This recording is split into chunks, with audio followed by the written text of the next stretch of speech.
बिस्मिल्लाहिर्रहमानिर्रहीम। हम जो लास्ट लेक्चर में हम जो टॉपिक पढ़ रहे थे वो था charging and discharging of capacitor. Charging and discharging of capacitor. उसमें हमने जो स्टार्ट किया था वो चार्जिंग से किया, charging of capacitor.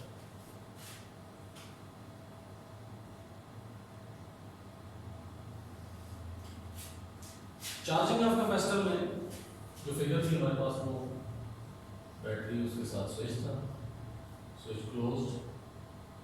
Close switch का मतलब क्या है कि क्लोज सर्किट, क्लोज सर्किट जिस सर्किट में आपका करंट फ्लो करे। और ओपन स्विच, ओपन स्विच करने से क्या होगा कि आपका सर्किट ओपन हो जाएगा। ओपन सर्किट जिसमें करंट फ्लो ना करे। लेकिन इस तरह में थोड़ी कंफ्यूजन है, बाजार बंदे को महसूस होता है कि ओपन सर्किट है यानी बोला हुआ शायद उसमें करंट नहीं। सर्किट में उलट है, यानी अगर ओपन सर्किट का लफ्ज इस्तेमाल होगा तो उसका मतलब ये है कि आपके पास उस सर्किट में करंट फ्लो नहीं कर रहा। और क्लोज्ड सर्किट का लफ्ज इस्तेमाल होगा, इसका मतलब वैसे ही क्लोज्ड का क्या होता है, रोड क्लोज्ड यानी आप उस पर नहीं जा सकते, रोड ओपन यानी आप उस पर जा सकते हैं। लेकिन ये सर्किट के लफ्ज में उल्टा है, ओपन सर्किट है तो उसमें करंट आपका फ्लो नहीं कर सकता, और अगर क्लोज सर्किट है तो इसका मतलब उसमें आपका करंट फ्लो कर सकता है। तो क्लोज स्विच है लिहाजा आपका करंट फ्लो कर रहा है। पॉजिटिव बैटरी आगे रेजिस्टेंस के साथ कनेक्ट है, आगे कैपेसिटर के साथ कनेक्ट है।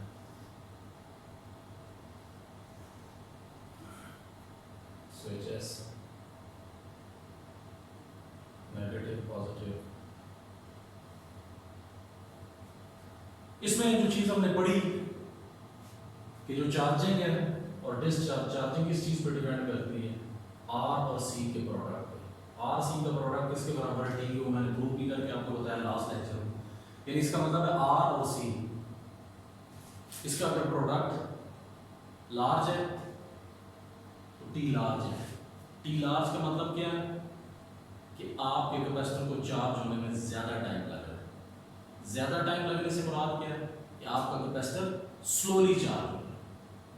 उसकी मैंने आपको मिसाल दी थी कि एक फासला है उसे आपने तय करना है, उसमें आपका ज्यादा टाइम लगता है तो इसका मतलब है आपने उस फासले को स्लो तय किया। वही फासला उसे अगर आप तेज तय करेंगे तो आपका क्या लगेगा, कम टाइम। तो कम टाइम लगना मतलब है काम का जल्दी होना, ज्यादा टाइम लगना मतलब है काम का सुस्त होना। तो ये किस पर डिपेंड करता है, इस टाइम। आरसी पे, आरसी का प्रोडक्ट ज्यादा होगा तो कैपेसिटर को चार्ज होने में ज्यादा टाइम लगेगा, यानी स्लो चार्ज होगा। आरसी का प्रोडक्ट कम है तो कैपेसिटर को चार्ज होने में कम टाइम लगेगा, यानी जल्दी चार्ज होगा। उसमें फिर हमने एक फॉर्म पढ़ी थी, क्यू किसके बराबर है, Q not 1 minus e minus t by R. ये आपके पास आपने पढ़ा। क्यू आपका इंस्टेंटेनियस चार्ज, यानी किसी खास इंस्टेंट में, किसी खास लम्हे का चार्ज हो। क्यू नॉट मैक्सिमम चार्ज है, यानी कोई भी चार्ज मैक्सिमम चार्ज जो होगा उसको क्यू नॉट कहेंगे। ठीक। ई आपका कांस्टेंट, इसकी वैल्यू कितनी थी, 2.718 आपके हो। ठीक है जी, इसमें आपके पास ये मान गया। अच्छा, अब इसी टी को आगे हम देखते हैं। ये टी क्या चीज है, टाइम कांस्टेंट है। अब नेक्स्ट टॉपिक में हमारा आ जाएगा, वो क्या आ जाएगा, टाइम कांस्टेंट।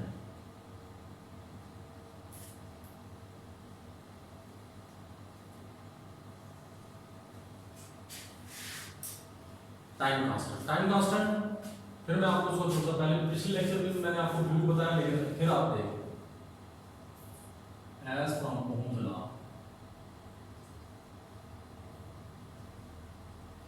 V किसके बराबर है, आई का।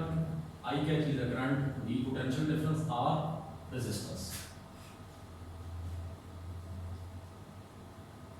करंट, आई करंट है यानी इसका मतलब Q/T।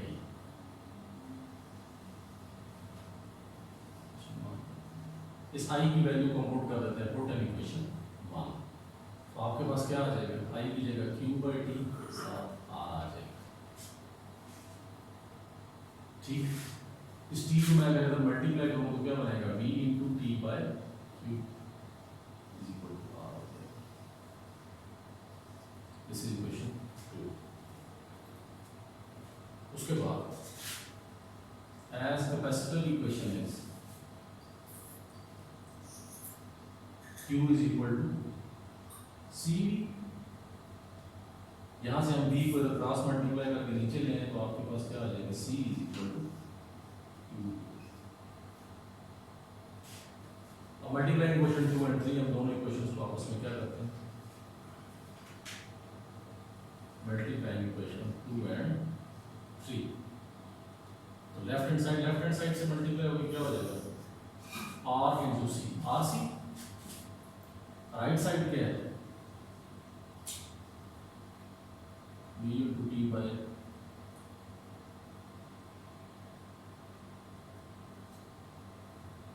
स्क्वायर बड़ा v into t by Q into Q by v, Q से कैंसिल, v से कैंसिल, तो आपके पास आ जाएगा R C is equal to t. वही जो चीज इस्तेमाल कर रहे हैं, यानी ये जो टी आर और सी का प्रोडक्ट है इसको क्या कहा जाएगा, टाइम कांस्टेंट। दूसरे लफ्जों में क्या कह सकते हैं, time constant.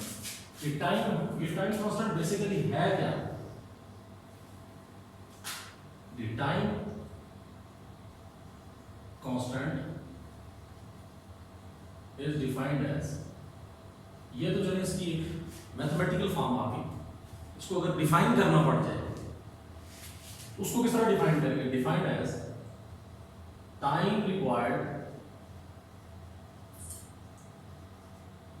to deposit equilibrium charge. Equilibrium charge मैंने बताया जो मैक्सिमम चार्ज आपका किसी कैपेसिटर पे स्टोर होगा उसको हमने किससे जाहिर किया, Q नॉट से। किससे जाहिर किया, Q नॉट से। इस मैक्सिमम चार्ज का 63.2% चार्ज जितने टाइम में स्टोर होगा उस टाइम को क्या कहा जाएगा, टाइम कांस्टेंट। बात समझ आ रही, ये टाइम कांस्टेंट क्या होगा, वो टाइम जिसमें मैक्सिमम चार्ज का 63.2% चार्ज कैपेसिटर पे स्टोर हो जाए उस टाइम को क्या कहा जाता है, टाइम कांस्टेंट। यानी time required to deposit 63.2% charge of maximum 63.2% of maximum charge, time required to deposit 63.2% of maximum charge stored on a capacitor।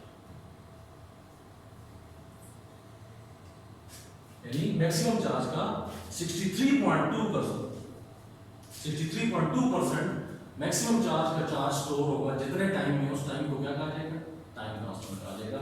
ये तो हो गई इसकी डेफिनेशन, लेकिन ये टाइम डिपेंड किस पे करता है, आर और सी के प्रोडक्ट। अब दो चीजें, ये प्रोडक्ट ज्यादा होने से टाइम ज्यादा क्यों लगेगा, ये प्रोडक्ट दो सूरतों में बड़ा हो सकता है, या तो and depends upon product of R and C. किस पे डिपेंड करता है, आर और सी के product. Larger product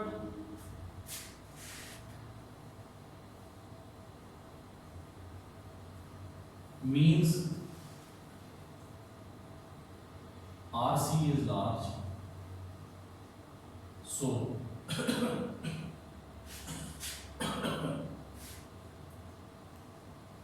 large time is required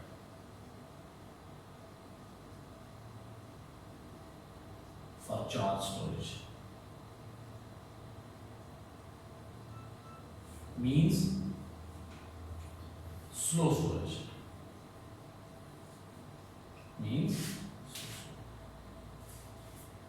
and smaller products mean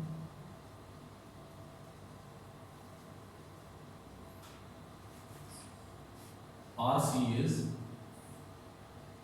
small, so small time is required for charge storage. Means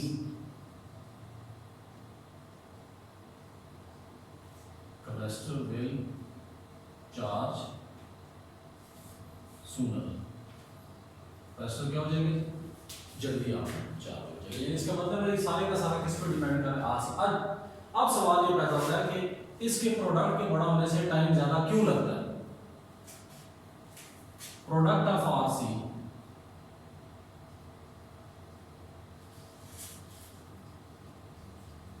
is large means, इसका क्या मतलब है, इसका मतलब ये है कि या तो if R is large means, अगर R large है इसका मतलब क्या है, the resistance of circuit is large, means resistance of circuit is large,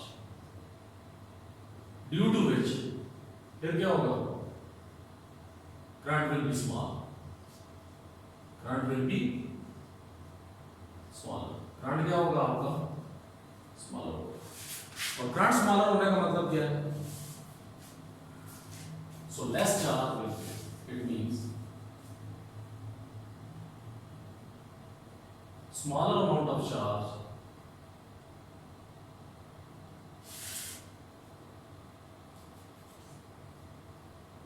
smaller amount of charges will flow towards capacitor. So charging will be slow. So charging क्या होगी, slow. So charging will be slow. Charging आपकी slow हो जाएगी।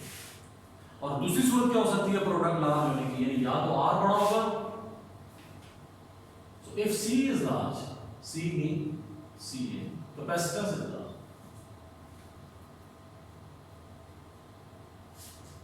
Then अगर capacitance large हो तो इसका मतलब फिर क्या हुआ, कैपेसिटेंस लार्ज का मतलब है कि चार्ज स्टोरिंग एबिलिटी क्या आपकी ज्यादा है। जब चार्ज स्टोरिंग एबिलिटी ज्यादा है तो फिर फुली चार्ज होने में क्या लगा, आप एक बर्तन लें, बर्तन थोड़ा है उसमें क्या होगा, थोड़ा पानी डालेंगे तो भर जाएगा, लेकिन अगर उसी के बरक्स बड़ा बर्तन आ जाए तो उसमें पानी की जो स्टोरेज एबिलिटी है वो क्या होगी, ज्यादा होगी, लिहाजा उसको भरने में क्या लगेगा, टाइम भी ज्यादा लगेगा। क्योंकि कैपेसिटर भी इसी तरह है, अगर कैपेसिटर छोटा है तो इसका मतलब क्या है, उस पर चार्ज स्टोर करने की एबिलिटी कम है, जल्दी स्टोर हो जाएगा। लेकिन अगर कैपेसिटर बड़ा है तो उसकी चार्ज स्टोर करने की एबिलिटी क्या है, ज्यादा है, लिहाजा उसको चार्ज स्टोर करने में टाइम भी ज्यादा लगेगा। कॉमन सी बात है। If C यानी capacitance is large, then it means charge storage ability, charge storing capacity is large. So it means larger time is required. Larger time is required to store charges on capacitor. ज्यादा time लगेगा capacitor पे charge को store करने, क्या होगा, ज्यादा time लगेगा capacitor पे चार्ज को स्टोर करने। तो ये दो नंबर बता, अगर रेजिस्टेंस ज्यादा, आर ज्यादा है तो इसका मतलब है करंट के लिए, चार्जेस के लिए पोजीशन ज्यादा है, जिसकी वजह से ज्यादा चार्जेस कैपेसिटर तक जा ही नहीं सकेंगे। और अगर सी ज्यादा, दूसरा फैक्टर क्या है, या आर ज्यादा होगा, या आर ज्यादा है तो रेजिस्टेंस ज्यादा है, या पोजीशन ज्यादा है, चार्जेस को इजीली वो कैपेसिटर की तरफ फ्लो करके जा ही नहीं सकते। लेकिन अगर सी ज्यादा है तो इसका मतलब है चार्ज के पास जो चार्ज की स्टोरेज एबिलिटी जो कैपेसिटेंस है वो ज्यादा होगी, लिहाजा जब उसकी स्टोरेज एबिलिटी ज्यादा, स्टोरेज कैपेसिटी ज्यादा, तो फिर उसको स्टोर होने में ज्यादा टाइम लग जाएगा। तो ये दोनों सूत्र इसमें आ गए। अच्छा जी, अब उसमें हमने एक इक्वेशन पढ़ी थी कि ये जो 63 टाइम कांस्टेंट में मैंने आपको बताया कि वो टाइम जिसमें मैक्सिमम चार्ज का 63.2% चार्ज डिपॉजिट हो कैपेसिटर पे जितने टाइम में होगा 63.2% मैक्सिमम चार्ज का जो टोटल चार्ज है, मैक्सिमम चार्ज का जो 63.2% है, इतनी चार्जिंग जितने टाइम में होगी उस टाइम को क्या कहा जाएगा, टाइम कांस्टेंट। उसके लिए हम इक्वेशन देखते हैं, ऐड वी नो दैट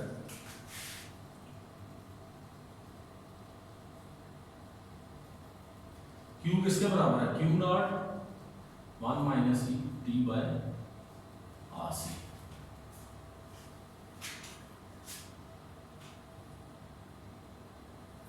ठीक हुआ जी। अच्छा अब जरा आप गौर करें, इनिशियली क्या था, टी क्या होता है, 0।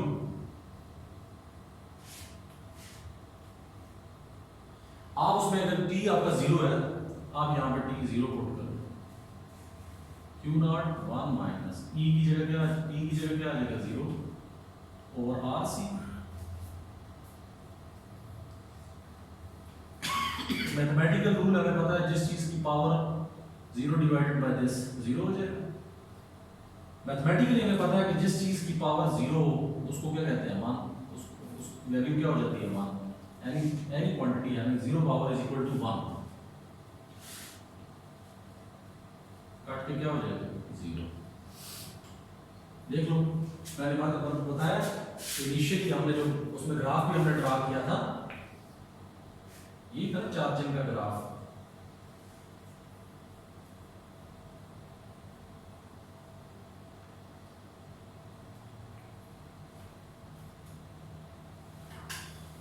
यानी स्मॉल आर सी या large R C. Last topic में जो हमने ग्राफ पढ़ा है, Q not maximum charging, Q not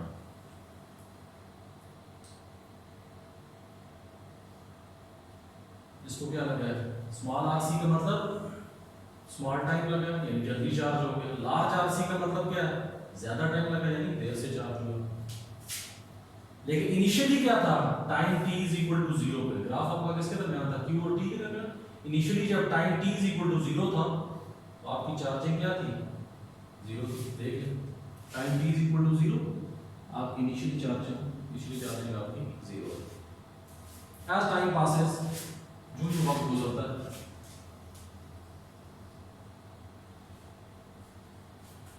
as time passes, if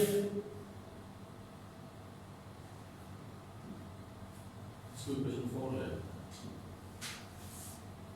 if t is equal to rc, यानी टाइम बढ़ते बढ़ते टाइम 0 से आपका कहां पे चला गया, rc पे। मैक्सिमम तो नहीं हो सकता।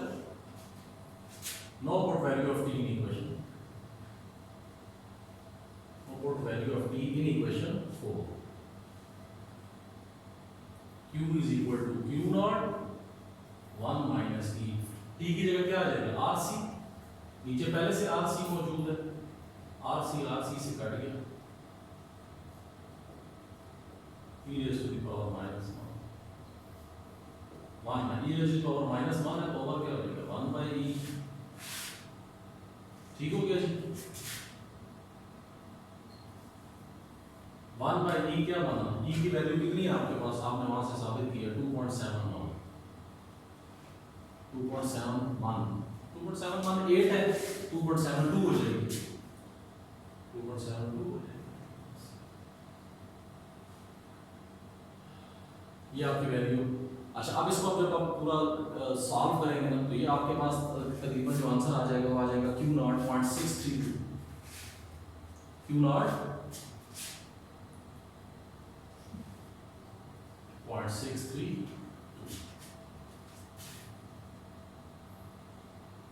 अब इसको Q नॉट 0.63 को मल्टीप्लाई भी करें 100 पे, डिवाइड भी करते हैं 100। इन जब हम अपनी तरफ से किसी चीज को कोई टर्म मल्टीप्लाई करते हैं तो हमें डिवाइड करना पड़ता है बैलेंस करने के लिए। अगर किसी क्वेश्चन में हमें अपनी तरफ से किसी चीज को प्लस करना पड़े तो बैलेंस करने के लिए उसी को माइनस भी करना पड़ता है।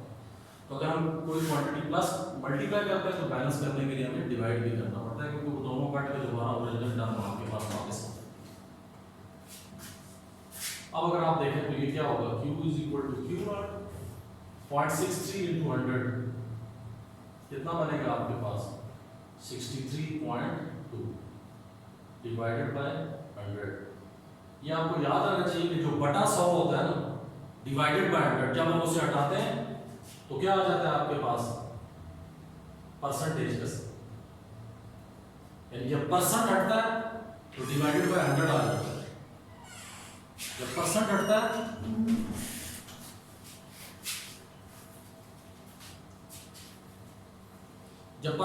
है तो डिवाइडेड बाय 100 आ जाता है, और जब हम डिवाइडेड बाय 100 हटाएंगे तो आपके पास क्या आ जाएगा परसेंट आ जाएगा। अब आप ये देख लें, ये क्यू कौन सा चार्ज था, इंस्टेंटेनियस,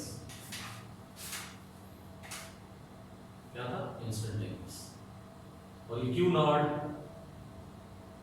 इंस्टेंटेनियस चार्ज। ये क्यू नॉट कौन सा चार्ज है, मैक्सिमम चार्ज, यानी इसके लिए बात बात इक्विलिब्रियम चार्ज का लफ्ज इस्तेमाल करते हैं।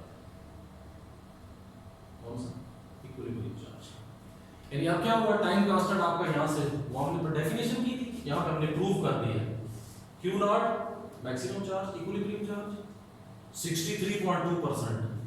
जब इक्विलिब्रियम चार्ज का या मैक्सिमम चार्ज का 63.2% चार्ज जितने वक्त में स्टोर होगा उस टाइम को या उस वक्त को क्या कहेंगे टाइम कांस्टेंट। टाइम कांस्टेंट यानी इसका मतलब है टाइम कांस्टेंट का जो टाइम हम ले रहे हैं उस टाइम में 63.2% मैक्सिमम चार्ज का स्टोर, यानी मैक्सिमम चार्ज जितना भी होगा उसका 63.2% जितने वक्त में स्टोर होगा उसको क्या कहा जाएगा टाइम कांस्टेंट। यानी इसका मतलब है टाइम कांस्टेंट वाला जो टाइम है आपका उसमें कितना स्टोर होगा कैपेसिटर पे 63.2%। यहां पे एक सवाल और बनता है कि अगर 63.2% स्टोर हो गया कैपेसिटर के मैक्सिमम चार्ज का तो फिर बाकी कितना बचा 63.2% आप 100% में से माइनस कर दें 63.2%, तो ये राउंड अबाउट आपके पास बन गया 37%। राउंड अबाउट आपके पास 37%, यानी इसका मतलब ये हुआ कि टाइम कांस्टेंट जो ड्यूरेशन है आपके टाइम में उस पे आपके पास 37 जो आपके पास कैपेसिटर है 37% ऑफ दी कैपेसिटर इज अनचार्ज। 37% आपका अनचार्ज, जो टोटल कर बाकी बच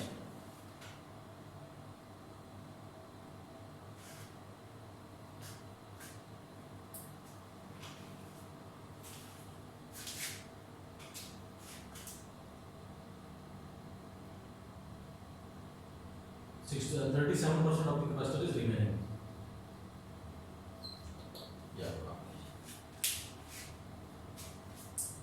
ठीक हो गई यहाँ तक बात समझिए, हमने पढ़ी है सारी चार्जिंग हम पढ़ते आ रहे हैं। क्या पढ़ते आ रहे हैं चार्जिंग। अब इसके बाद आपके पास आ गई डिस्चार्जिंग। चार्जिंग के लिए आपने क्या किया, चार्जिंग के लिए आपने कैपेसिटर की इस बैटरी चार्जिंग के वक्त आपने कैपेसिटर को डायरेक्ट कनेक्ट कर दिया किस चीज के साथ, बैटरी के साथ।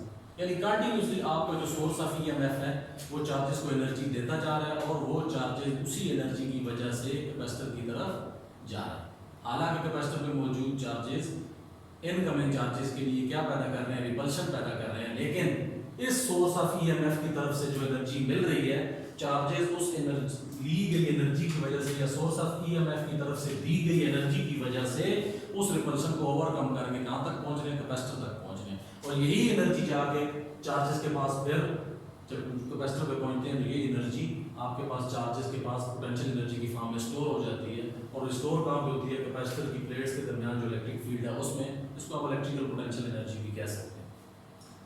ये तो उस वक्त तक था कि जब तक आपका सोर्स ऑफ ईएमएफ लगा हुआ है और वो चार्जेस को कंटिन्यूसली एनर्जी दे रहा है और वो चार्जेस उस एनर्जी को लेके प्लेट्स की तरफ जा रहे हैं और चार्ज हो रहा है। अगर इस सोर्स ऑफ ईएमएफ को हटा दिया जाए,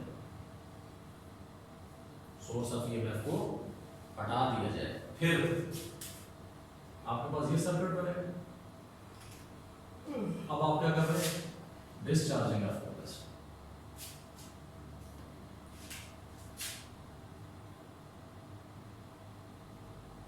डिस्चार्जिंग ऑफ कैपेसिटर, ये आप कैपेसिटर्स पे से चार्जेस का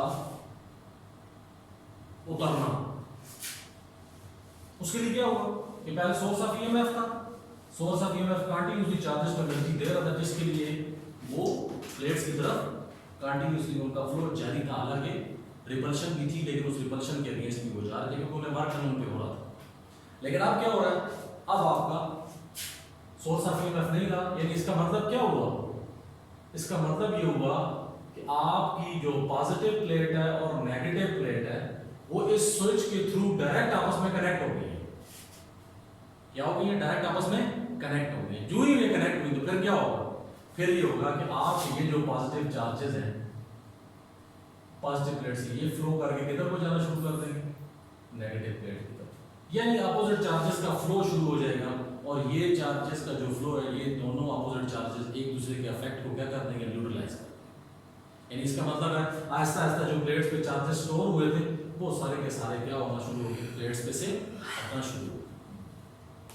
ठीक है, और ये अपोजिट, यानी आप ये कह सकते हैं कि आपके पॉजिटिव चार्जेस ने फ्लो किया और नेगेटिव चार्जेस जो जाके उनको क्या कर दिया, न्यूट्रलाइज कर दिया। या सिंपल अब बस आप ये देख लें कि आपके चार्जेस का फ्लो प्लेट से उतरना शुरू हो गया, प्लेट से आप फ्लो उनका जो पहले सोर्स ऑफ ईएमएफ की वजह से स्टोर हुए थे अब वो उसके ऊपर एग्जिस्ट नहीं कर सकते, क्योंकि डायरेक्ट प्लेट्स के आपस में कनेक्ट होने की वजह से उनके दरमियान अट्रैक्शन की वजह से अब कैपेसिटर की जो चार्जेस हैं वो अपनी प्लेट्स में मौजूद नहीं रह सकते, वो प्लेट्स पे से उतरना शुरू हो जाएंगे। और ये प्लेट्स पे से चार्जेस का उतरना, इसी को क्या कहा जाता है, डिस्चार्जिंग कहा जाता है।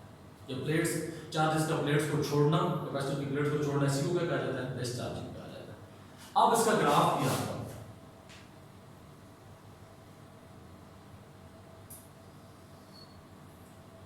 देखिए चार्जिंग का जो आपका ग्राफ था ना, अगर आप चार्जिंग का ग्राफ में यहां साथ, तो चार्जिंग का जो आपका ग्राफ था वो time t is equal to 0 जो था उस वक्त आपकी चार्जिंग 0 थी।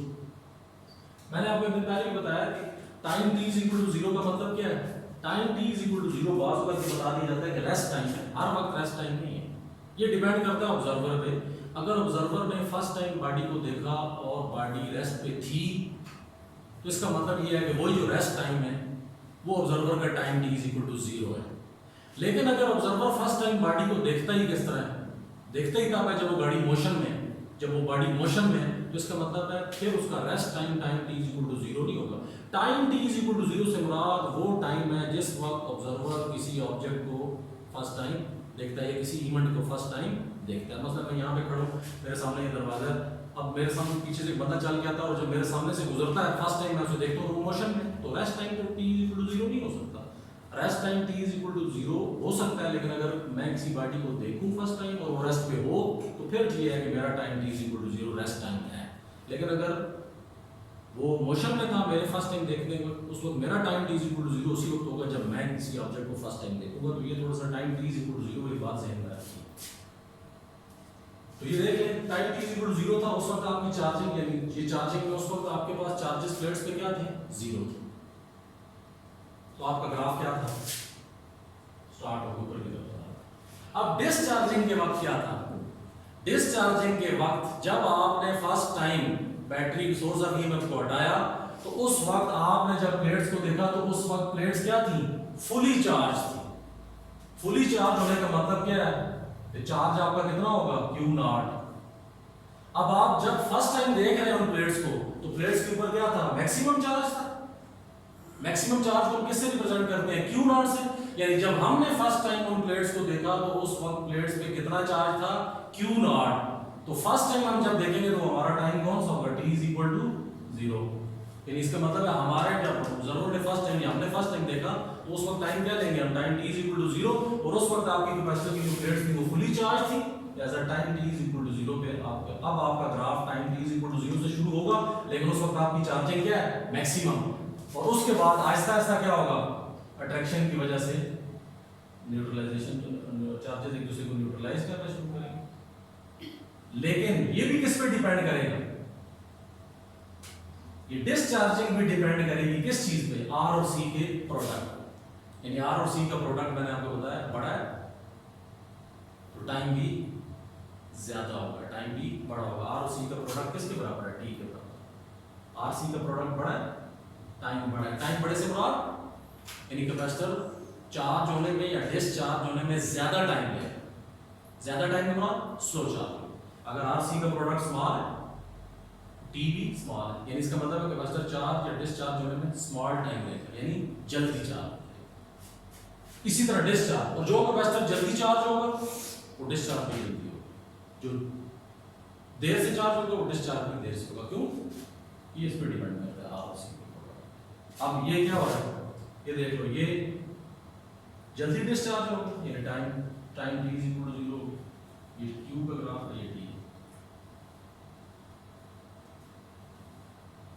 इसका मतलब क्या हुआ, जल्दी चार्जिंग 0 हो गई है। जल्दी चार्जिंग 0 होने से मुराद क्या है कि टाइम आपका क्या लगेगा, कम। टाइम कम का मतलब कब टाइम कम होगा, जब आरसी का प्रोडक्ट कम होगा, यानी इसका मतलब स्मॉल आरसी।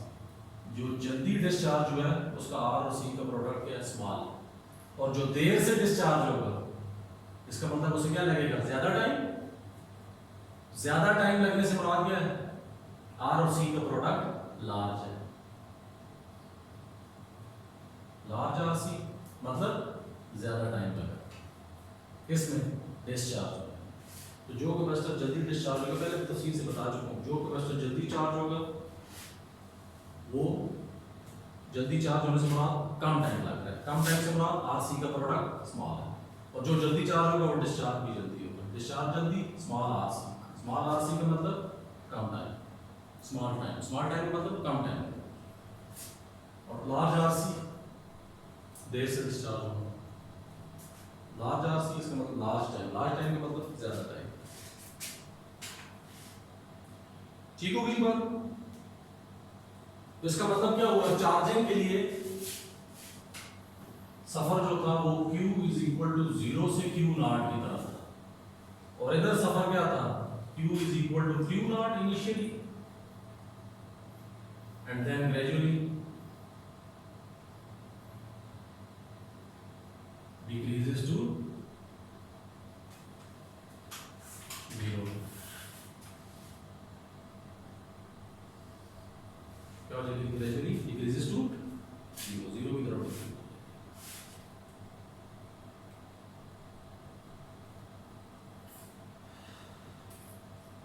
तो इसमें मैंने एक चीज़ आपको बता दी थी कि टाइम कांस्टेंट क्या है, कि मैक्सिमम चार्ज का 63.2% जितने वक्त में स्टोर होगा चार्ज, उस टाइम को क्या कहा जाएगा, टाइम कांस्टेंट कहा जाएगा। और रिमेनिंग क्या होगा, कैपेसिटर का रिमेनिंग पोर्शन कितना हो जाएगा, 37% होगा, 36.7 दिया, 37%, तो 36.7 का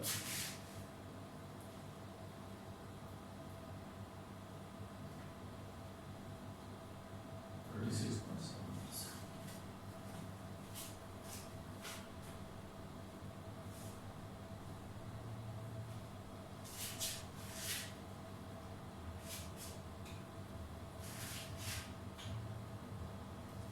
तो रिमेनिंग पोर्शन ऑफ कैपेसिटर